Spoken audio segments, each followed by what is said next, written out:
tear, it falls and hits the ground. A tree, it falls without a sound. A bird, it calls and sends you home. A man, he sits in the cold all alone.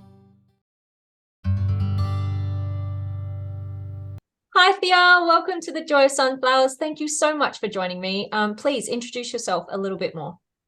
Hi, thank you, Ella, for having me on. So my name is Thea, and my journey started with my own infertility. At the time, I was actually working as an ultrasound tech at OB/GYN clinic, and we were joint with a fertility clinic. So I had about 4 years of working experience at this clinic before I went through my own fertility struggles. And a couple months into trying, we had a miscarriage. And just, I guess, my awareness of miscarriage right then was everyone has it, it's common. So I didn't allow myself to think anything more of it. It was just simply like, oh, well, we had a miscarriage, at least we can get pregnant, we'll just keep trying. And that was kind of all I let myself really think or feel. And then, as the months went on and we didn't get pregnant again, it was like the weight of that grief just started kind of mounting. And I was coming up to the 1-year mark, and I knew once I hit that 1-year mark, I could get that diagnosis of infertile, and I just didn't want that. So that was when my husband and I just stopped trying, and we just had to learn to be ourselves again and just, I guess, rediscover who we are. And then sure enough, we had gotten pregnant then. And then when we had gotten, I guess then we had had 2 more miscarriages when we went for our second, to try again for our second. And once again, it wasn't happening, had the 2 miscarriages. We did start seeking treatment through the fertility clinic, and I just couldn't handle it. It was really tough because I hadn't let myself really process that first miscarriage, let alone the next 2 that had come. And I'm still going to work every day, scanning pregnant women and going through, like, being in that environment, and that it took its toll. So we just, once again, we stopped trying. And that was when I just had this knowing, like, there has to be another way, or there has to be a better way. And then sure enough, I just kind of followed that knowing, and it led me down a series of synchronicities. I did a big lifestyle change. I changed my diet, and then luckily we got pregnant that next month. And that was when my awareness was really just expanded, because I was just so in awe that I could make some changes and then just get pregnant. And it was just so easy then. And my pregnancy then, so my second pregnancy was so much smoother than my first, which also really made me curious, I guess, about wellness. And that was when I really started looking into what makes health and wellness. And that's what really got me curious. And then when I was on my mat leave, just from what I experienced, then I had started a meditation practice, and I started just learning more about my body and my awareness and myself, and this connection now that I had with my child. And that just really, I guess in the most basic sense, it just got me really curious. And I just kept saying, like, I want to help women heal. I didn't want to have to go back to ultrasound, because I felt like there had to be a better way. And then just following that knowing, I came across this form of energy healing. It's called quantum touch. And I had watched this YouTube video, and it really resonated with me. And then sure enough, there was a workshop in my area on a weekend that I was trying to get away with some girlfriends, and my girlfriends couldn't join me. So I had gone away by myself to learn this modality. And it just really spoke to me. And what really got me, I guess what really helped me to understand it was, when you have a newborn and you do skin to skin, and you're holding that newborn on your chest, and it's just that overwhelming love that you have for your child, and you're skin to skin, you're physically touching them. And that energy that you feel, that is the life force energy that you can cultivate with your breath using these techniques. So learning that, it just opened up so much for me. And then it allowed me to reconnect with my body. And then it gave me a way to connect with my children. And really, then I was able to reconnect with myself when I had those miscarriages, and then help me process the emotions that I had experienced with the miscarriages. So it was just this really beautiful experience. And then when it came time, we wanted to have a third child, we were trying, and I still hadn't even gotten my period. So we kind of went one step further with this energy healing, where it really allows us to look for emotions that we may be suppressing. So when we don't allow ourselves to feel or express these emotions, they get stored in our bodies. And for women, most times it gets stored into our pelvis. So allowing myself to really feel into these emotions and move them through my body. The next month I had gotten my period, and then 2 months after that, we got pregnant with our daughter. And the level of connection I felt in that pregnancy with my daughter was so beautiful. So I just continue to learn this work and the role that emotions have on our bodies and our wellness. And now I get to use it with other clients who are seeking that same kind of help to get pregnant, to move through those stuck emotions, to allow themselves to heal from the miscarriage, because it's not just a physical wound. I mean, there's so many emotions and layers to it. And most times we're just not even taught or modeled how to experience those. Yeah, I mean, when you think about past generations, it was really like that stiff upper lip, get on with it, move, keep moving. Who cares how you're feeling? Like, no one cares about it. Get on with it. And although obviously there are certain times that call for that, and I'm not saying there isn't, if there's war times and things are literally crazy and there's no other choice, then I understand that. But yes, dealing with emotions is something that we need to do. You can't just let it fest. That's what builds up resentment and that whole thing of like regret, and we don't want to have that when we get to those end stages of life. So yeah, I think what you're doing is really powerful, and it's so true. Like, your emotions can manifest physically, just because they're seen as, oh no, it's just in your mind, it's just in your brain. Yes, your brain controls your body. So yeah, if you're doing that, then if you're going through these emotions, it's going to manifest in your body. And it's funny because when you talk to a GP or a doctor or something like that about those sorts of things, they kind of brush it off like, oh no, that's just psychosomatic, or oh, that's just that's not really a thing. Your emotions don't do that to you. And it's like, well, they do actually. Yeah. Well, and I find that so interesting because now, so after my pregnancy with my daughter, then I didn't go back to work in ultrasound. And that's when I really started learning about the effects of our emotions on our wellness and on our body. And I get it now, because as an ultrasound tech, quite often we would scan a female pelvic ultrasound for pelvic pain. And I would be looking everywhere for this pain because I wanted to give these women a reason for their pain. So, looking for cysts or looking for fibroids or looking for any sort of abnormality in the endometrium. And I couldn't find this pain. And I knew if I put that I didn't see anything, then the doctor would say that it was normal. And he would tell the patients, like, it's normal, there's nothing wrong with you. And then their pain would be dismissed unless there had a doctor that had this awareness, but it just doesn't seem to be there. It's coming. It's definitely coming. Yeah, I'm hoping so. But hey, maybe you're a big part of that change because you're talking. Hopefully. I hope so. Yeah.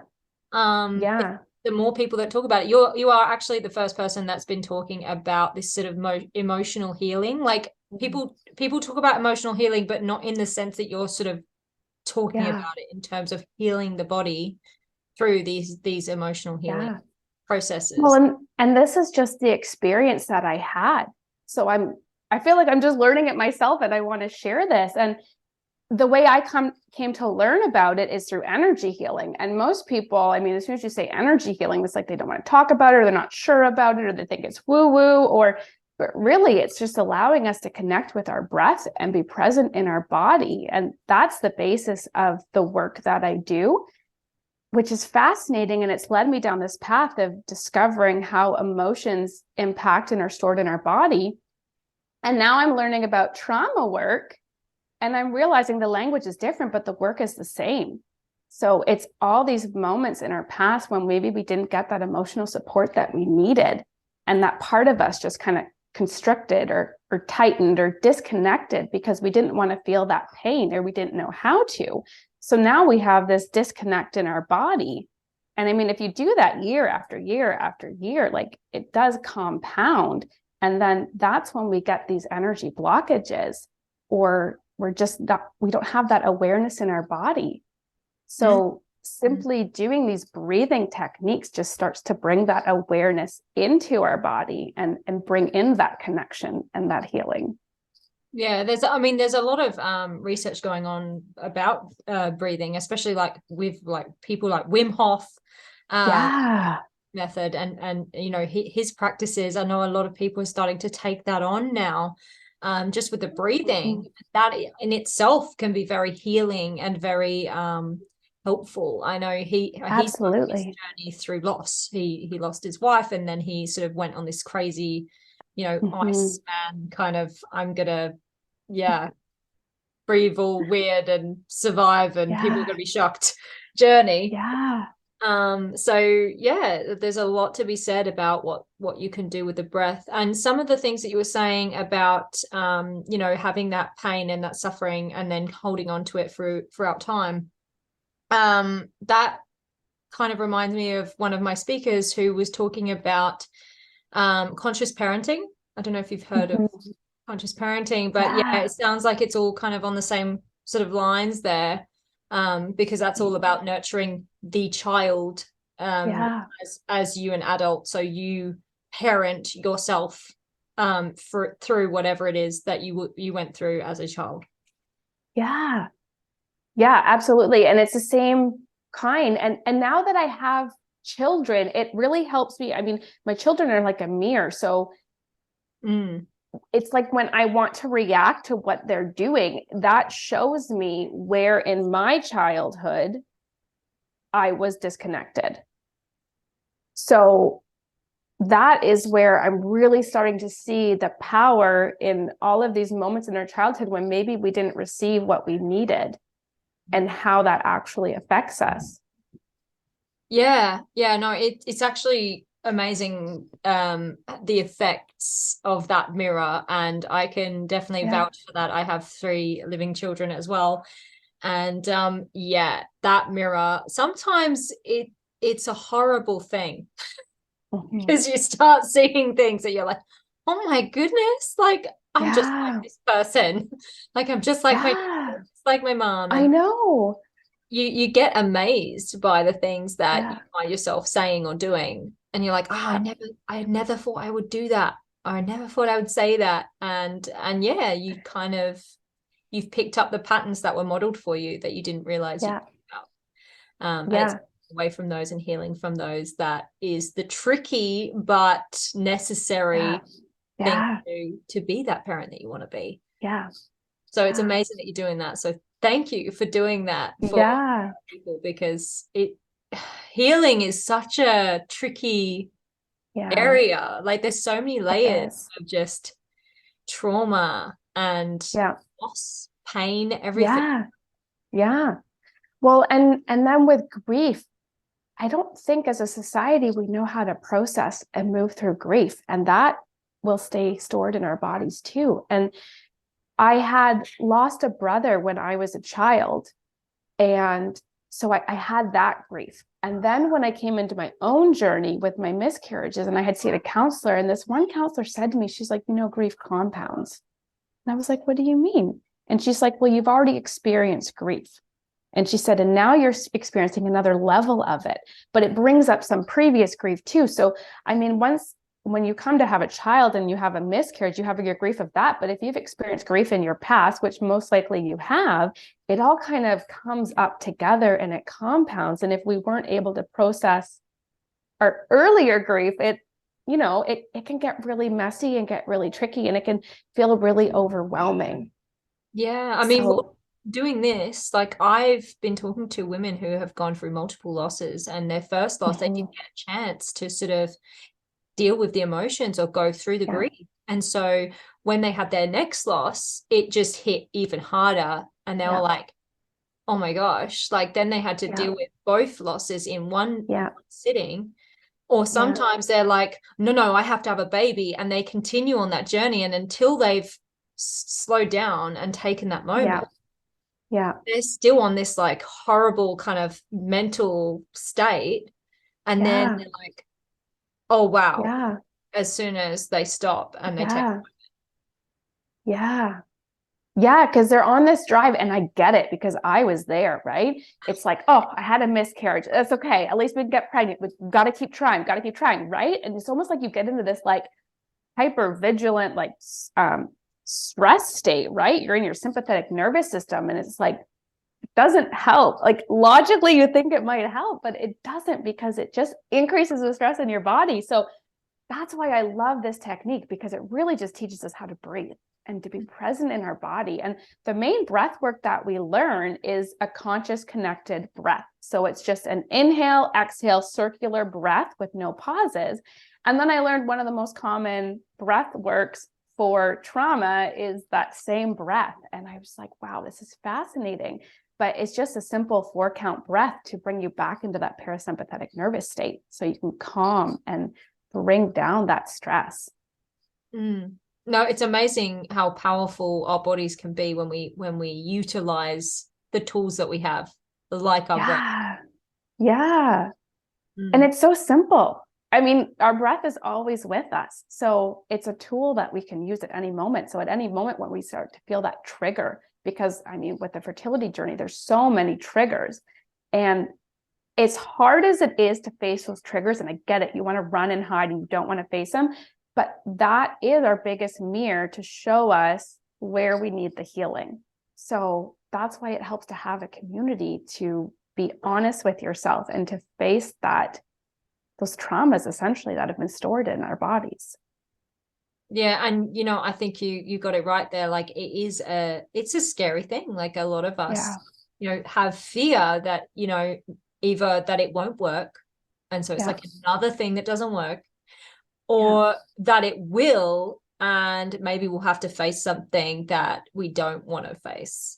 I know a lot of people, including myself, have had problems going and doing meditation because you have to sit with yourself and deal with whatever comes up. And doing, like, the thought of doing that can be quite scary. Like it can be quite a hard thing to get your head around.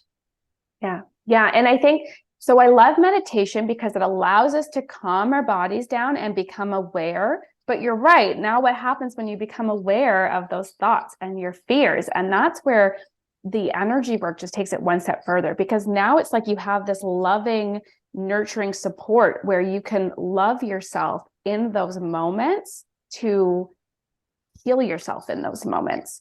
And that's essentially what the energy work does.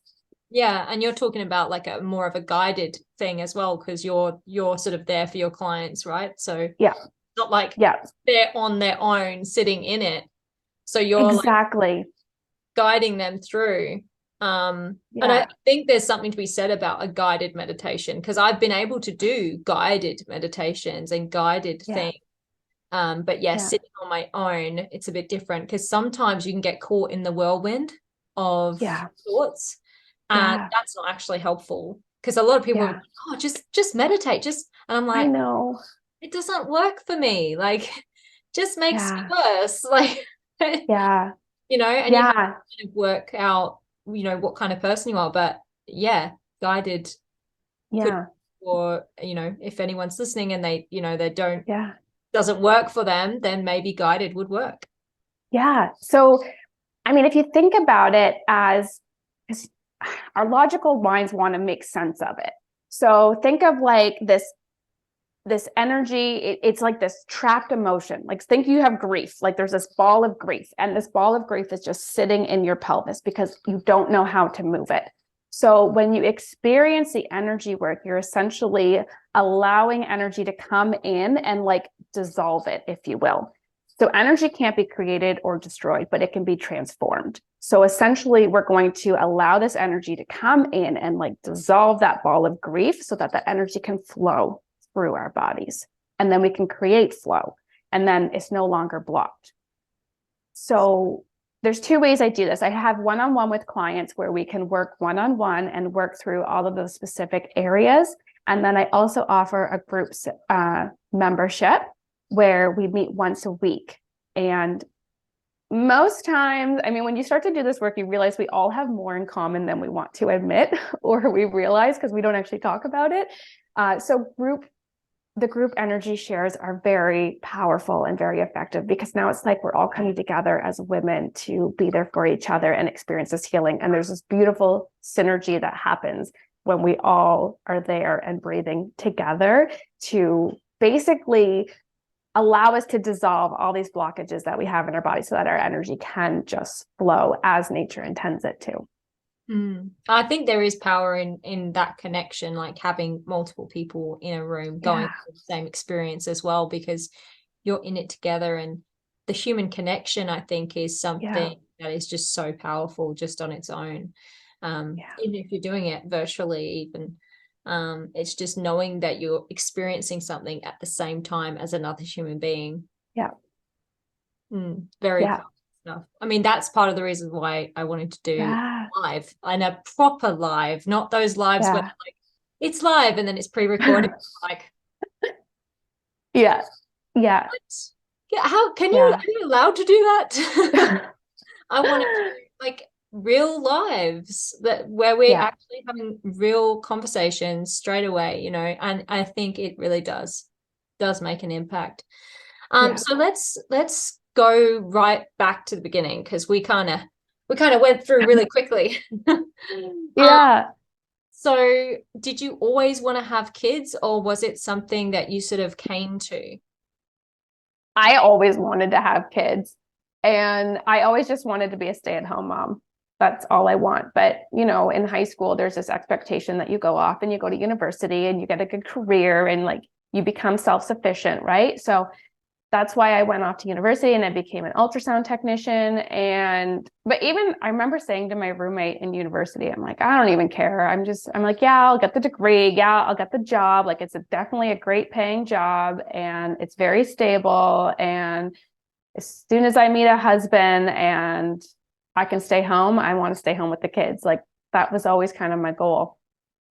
And then I met my husband and we got married. And in the beginning of our marriage, it didn't make sense for me to stay home because we couldn't afford it. And we were kind of living this lifestyle that was outside of our means for a single income, if you will. So I remember when I was on mat leave with my first, I was like doing everything I could so that we could get our costs down to a single income. And I got really close. So then when I had to go back to work after my first, then I was able to go back part-time.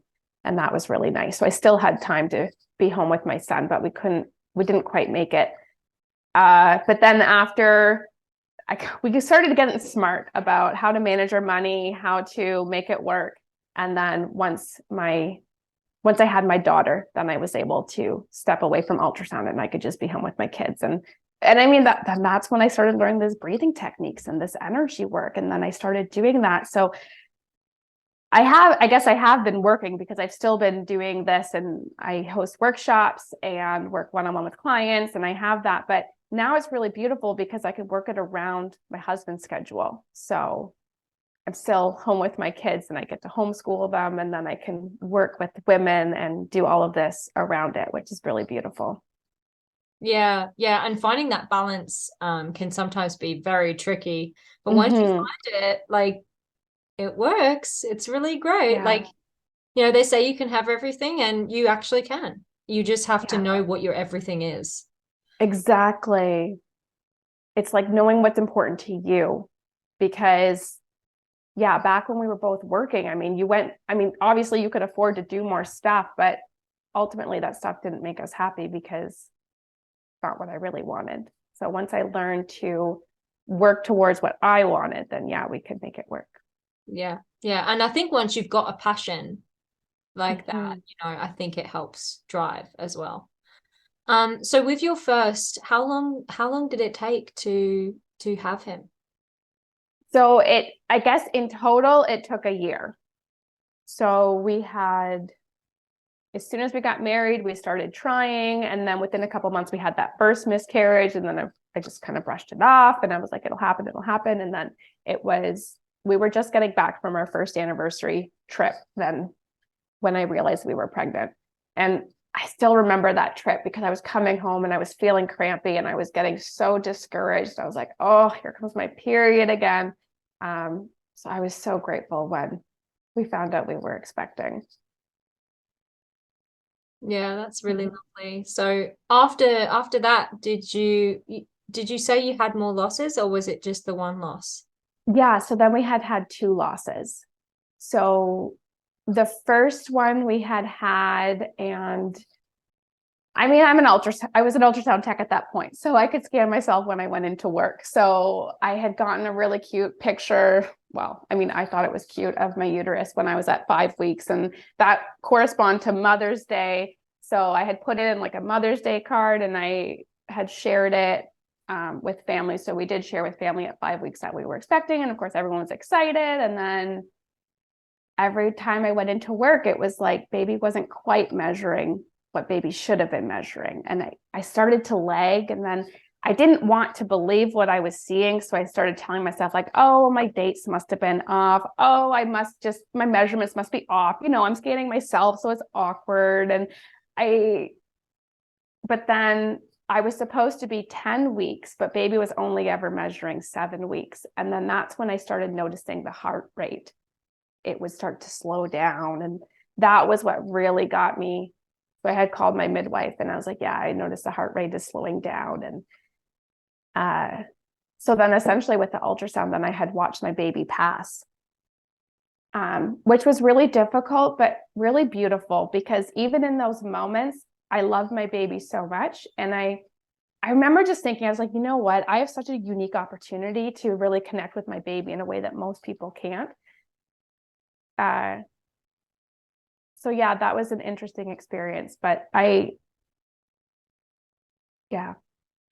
dear, special, I guess, experience for myself.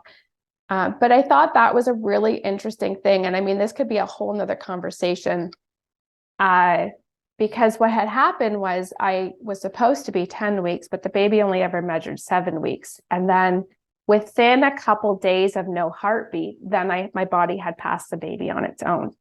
And normally what happens for women when they come in for ultrasounds, so say I had no ultrasound previous to that and my midwife would have sent me for an ultrasound, the report would have said that I'm measuring 10 weeks, but the baby's only measuring 7 weeks. So the doctor probably would have said, your baby died 3 weeks ago. We need to get this out of you. We're going to book you for a D&C.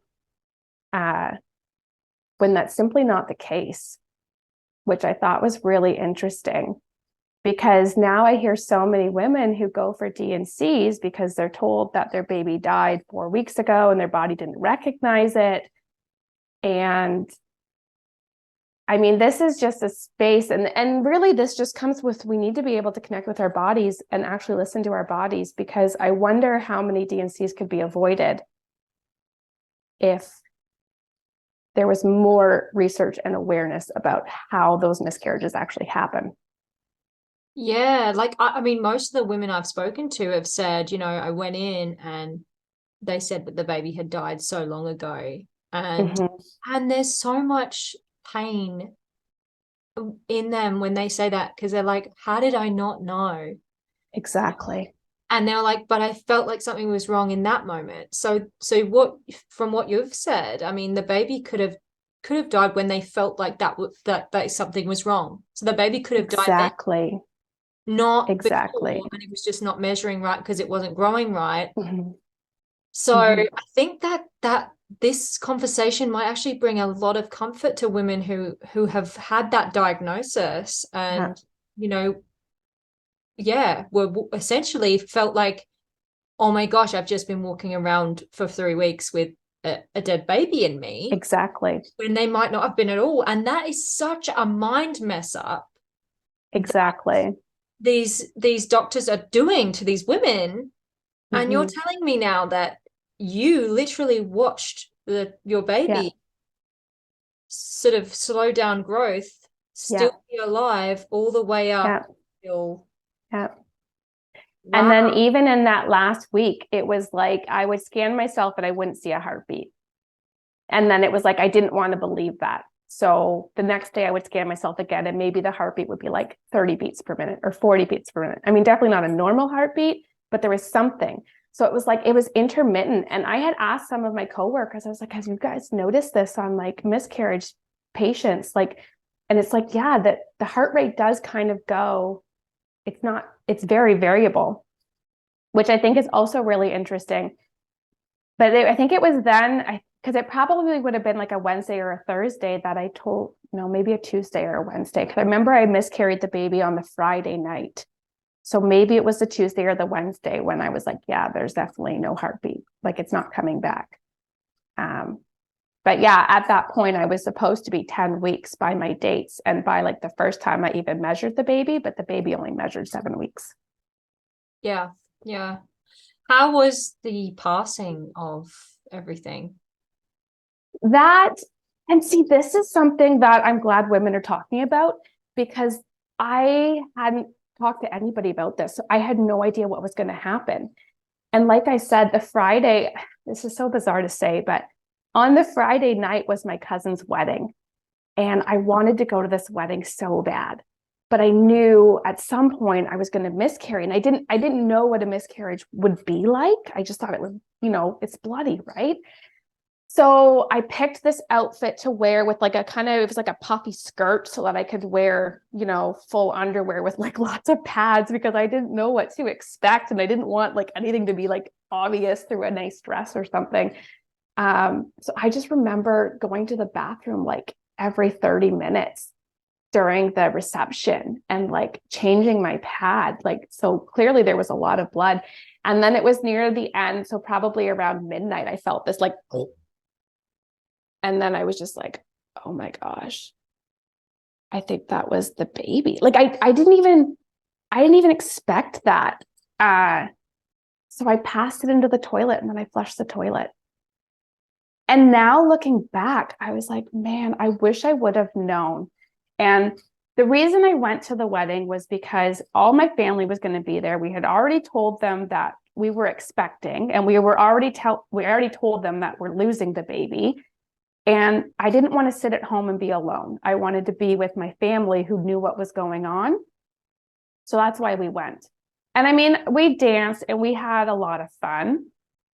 But then when I had that experience on the toilet, I was like, oh my gosh, I wish I would have known what was going to happen. And I could have been home and I could have buried the baby or something like a little more sacred, if you will. Right? I mean, a lot of women flush. A lot of women flush because, I mean, what else are you going to do with it? I know. You just don't know. I mean, I've been told actually I could have saved what was there and taken it in for testing or something. Yeah. But I mean, so many of us don't even know about that. Like we just, flush the toilet.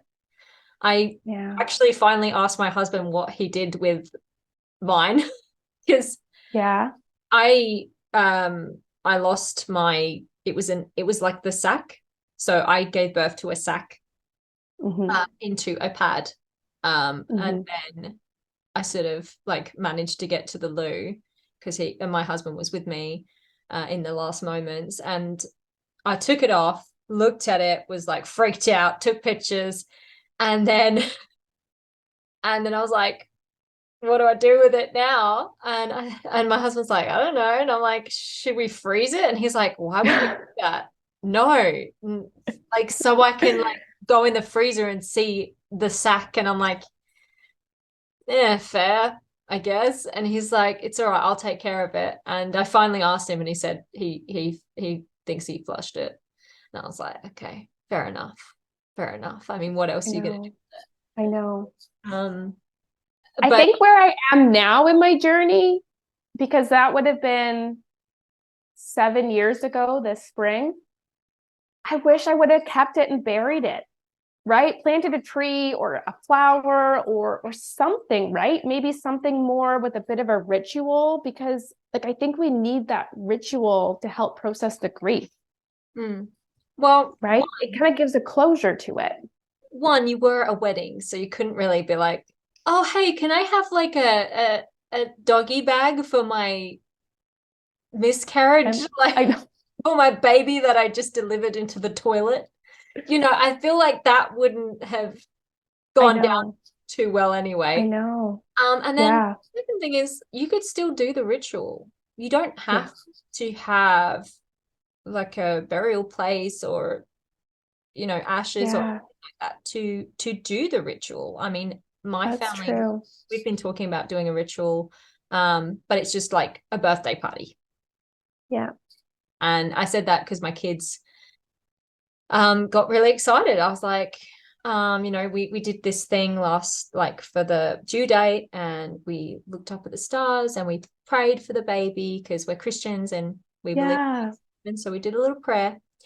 And then Beautiful. I was like, that was so sad. That was so sad. And I was like, I want to be happy about the baby. Like, Yeah. I know it's not here, but I want to be happy. And I said, Yeah. my husband, like, you know, you okay with that? And he was like, yeah, whatever you want to do, whatever, you know, is going to help. And I Yeah. told the kids, I was like, do you want to have a birthday party for the baby? And they're like, yeah. Like, they're so excited. They're like, can we have cake? And I was like, sure. So there's going to be cake at the baby's next birthday. Yeah. And I think, yeah, like having some kind of ritual, and we can do it even if there was nothing that we can bury, Yeah. do anything with. And yeah, or even if we flushed it. I said that to I my husband. I was know. like, I should have buried the sack or something, so at least I had like a thing. I know. But then I live on a farm, so I feel like foxes or something would have, and Dug it up. that's like a whole nother layer. Oh, I was well, like, that's nature. yeah, at least it was, you know, flushed away and it's gone where all the flushed things go. So yeah, I know. better Yeah. than foxes digging it up and me seeing it. So I know. Yeah. That one was 7 weeks. My first one was like, the other ones were like 5 weeks. So it was just like a really heavy period. I didn't notice anything more than that. yeah, so like the traditional, it's just a happy period. Yeah. Yeah, they Yeah. told me that. They told me that, and then, you know, I was 6 weeks when they found out like it's a blighted ovum, and then I didn't pass it until 14 weeks. Wow. Yeah, and it kept growing and everything, and I was like, great, Yeah. thanks. Yeah. I just kept waiting because they said it was only going to take 3 weeks, so I just kept waiting. I was like, well, Yeah. surely it's going to happen Yeah. soon. Surely it's going to, and it Yeah. Yeah. dragged on. Yeah. It's But amazing. I had our main radiologist, and he was fabulous. I really did respect him and admire him. And he was always very hesitant with the miscarriage patients, the way he would report it, because he's like, you know what? It took 10 weeks for the body to develop to this state. He's like, we should give it 10 weeks to go back. Like, why are we trying to rush the women's bodies back to their state? Yeah. And I was just like, I love that. It's so beautiful. It's true. Because I know even myself, when I had the miscarriage, I was like, okay, let's just get things cleaned up. Like, let's keep going. Like, we want to try again. Like, right? I didn't let myself process it. But when I heard him say that, I was like, yeah, I really like that. I think we need to honor our bodies. And that's just this whole, we use our breath, we connect with our bodies. And yeah, it's beautiful. Yeah, no, I like that. And you know, it is I'm very passionate about the postpartum part because, you know, I've had kids and I know the postpartum. I mean, you know yourself, when you've had that postpartum after a baby, it's a very different experience from having postpartum without one. And when you have that postpartum without one, it's still a postpartum. You're still going through Absolutely things that you would go through if you had a living child. It's just there's no child. And then you're like, this is crud. Yeah. So with your losses, did you ever have to get a DNC or anything, or was it all natural? It was all natural. Yeah, I think, and you know what? I had a sense even at that moment, and maybe it was because I would scan all these women and I would hear their stories, and I wanted no medical intervention. I didn't want to be touched in any way. I didn't, because like even when I had my miscarriage at 10 weeks, my midwife was like, well, would you like an official ultrasound? And I was like, no. No, I'm like, if down the road there's complications and you think that that's necessary, then absolutely I will do it if you feel it. But I was like, no. And maybe that was just because, I think I just had this knowing that our bodies know what to do. And it was this weird kind of like, I had that knowing that our bodies know what to do, but in my workplace, it was very much like the doctors know best about our bodies and we have to listen to the doctors. And I remember just feeling such a pull in that. But I avoided all medical intervention that I could. That's really interesting to hear from someone who was working in this sort of industry. Yeah. I know a lot of women who I've spoken to like have had troubles where things were left behind and so they did still have to go in for the DNC. And some women just opted for the DNC because they knew that they could end up there anyway. So there's a real mixture, and I think there's part of you that knows what you're capable of and what your body can do. So I feel like you just have to go with what you're feeling is the right thing. I mean, I do feel like women shouldn't be given the pill thing because every story I've heard is traumatic and full on. I think there's only been maybe one that was good. Maybe I'm remembering incorrectly, but it was either one or none. But yeah, a lot of bleeding and a lot of just not good. The natural ones tend to be better stories, but some of them still end in DNC. So I mean, I truly believe that our bodies know what to do. They have this innate intelligence and they recognize at some point that something with this baby is not going to make it. So instead of going through the whole pregnancy, they do abort. And I think we just need to learn to trust our bodies because clearly they know something we don't. Right. And then just trusting that just like our bodies knew how to grow that baby, they will know how to release it too. Yeah. I've got to say the wait time is a whole nother layer of trauma. Like having to wait a long while for things to be released is really, really heavy. So I wish that the body just knew instantly and could just but it sounds like you had quite an okay experience in terms of your body realizing at the times. But yeah, I really love that you had that unique experience as well of like being able to actually see that growth, and that unique experience could help so many women just to know that, what the doctors say isn't necessarily correct.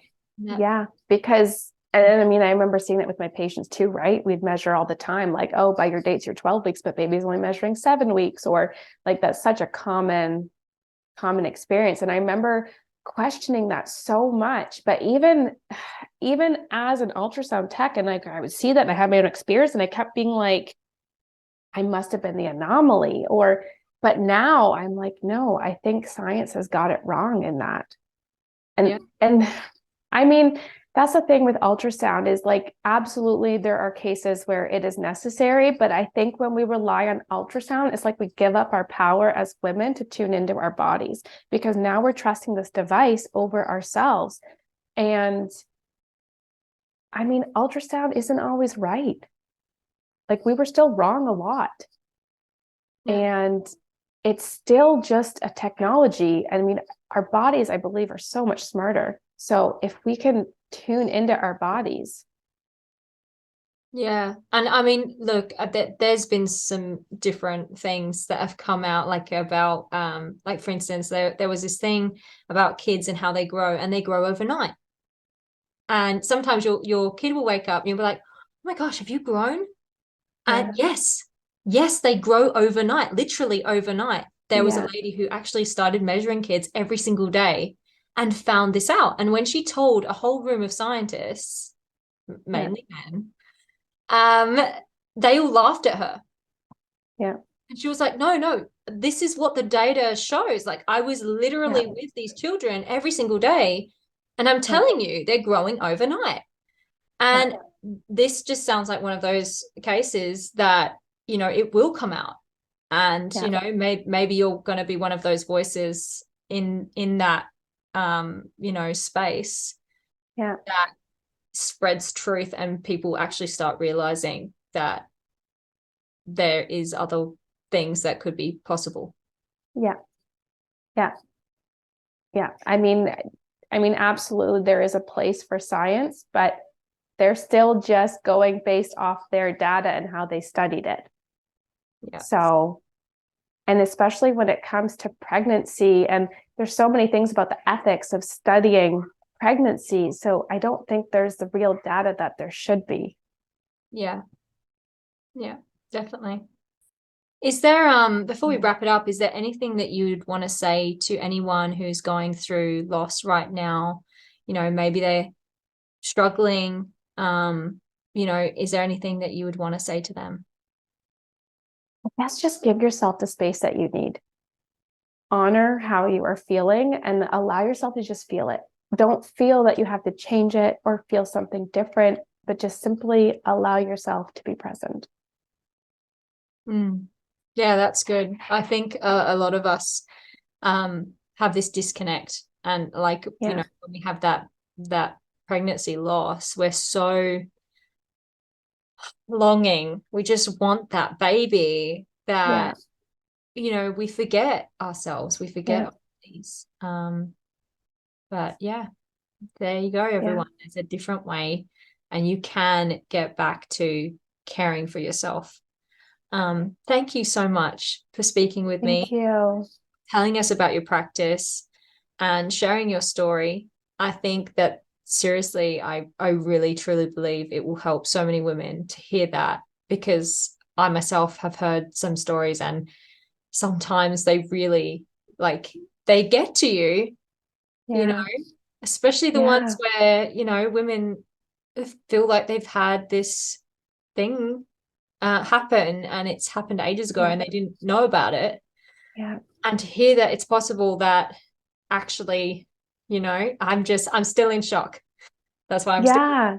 Yeah. Well, and it's really just tuning into our bodies, because I think we're more connected to our bodies than we want to believe, because no one's told us we can be connected to our bodies. And maybe we haven't had that modeled. And I mean, some people have, and that's awesome. But I know for myself, I didn't understand that. It was only through my experience. And maybe that was the beauty of me going into ultrasound, was because then I could actually be aware of my experience, because, yeah, they didn't align with what I learned about in school. Yeah, and you wouldn't have known any other way, because you were able Exactly. to have that opportunity to monitor, to look all the time. Mm-hmm.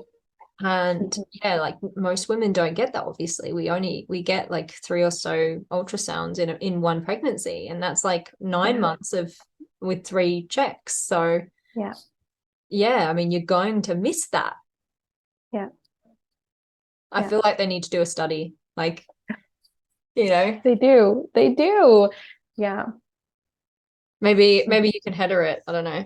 Be like, let's do this study. No, I'll let science do what they want to do. And I just really want to teach women that, you know what, you can actually connect to your body, and you don't need, all you need is your breath. That's all you need. And it's always available to us, and it's always free. So Yeah, I think there was a lady that said, we've got to leave some fights to other people, because we're in the place that we're meant to be, and we need to know what that is. And obviously you're meant to be where you are, like helping women connect with their bodies, learn to breathe again. I caught myself not breathing the other day, like holding my breath, like the amount of times you hold your breath. Exactly. You don't even realize. No. I know, until you start a practice where you actually learn how to consciously breathe, then you realize all the times you're holding your breath. And it's amazing.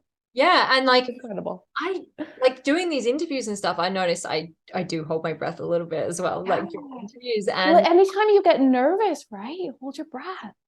Yeah. And it's very constricting. Then you're like, oh, a bit uncomfortable now, like and I've been starting to like move around a lot, and well, that's another thing. Our bodies intuitively know how to move. Like, I think we're supposed to move so much more, and that's another really interesting thing.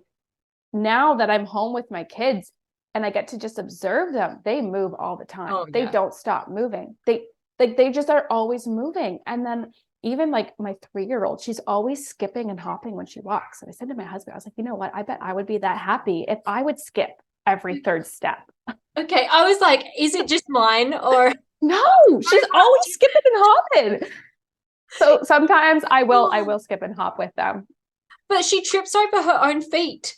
It's really frustrating. Like, she'll hop and skip, but she can be quite clumsy sometimes. And I'm like, can you just walk normally so you don't hurt yourself, please? Because then it just adds to the like anxiety and everything that we're already dealing with. And then you're like, oh my gosh, like, I love you. Please stop. Like, just walk. But yes, so much energy. They run around. Like, my eldest, he's 7. He just like walks just around. And I'm like, what are you doing, darling? He's like, I'm thinking. I'm like, okay, you do that. Yeah. And yeah. Movement. It's good. It's good. And you're right. Like, maybe we need to do that more. Observe children. There's a documentary actually that's quite good I think it's called Babies or something on Netflix. And that was really interesting. It was all about like development and like how they move and this stuff. And it's really cool. Yeah. No, I think I love just observing my kids because I feel like I'm learning so much. Yeah, it's amazing. Like, people are always saying, as parents, we teach our kids, but they teach us so much. Teach us. I think sometimes, even as a homeschool mom, because I'm one too. But thank you so much for joining me. Thank you so much. I can't wait to do some lives with you. I think it's going to be great. So thank you so much. Yeah, you're welcome. Yeah, I can't wait. I'm really excited. Have a lovely rest of your day. Rest of your day. I can't even talk anymore. Bye. Thank you. You too. Okay, bye. Please note that all speakers, including experts and professionals, express information, views, and opinions that should not be used to diagnose, treat, cure, or prevent any medical conditions. If you have a medical issue, please consult a qualified professional. Speakers voice their own views, opinions, and conclusions, and they may not reflect the views, opinions, and conclusions of other speakers. Ella Rose, The Joy of Sunflowers, and its sponsors may not endorse all or any of the views, opinions, or conclusions expressed.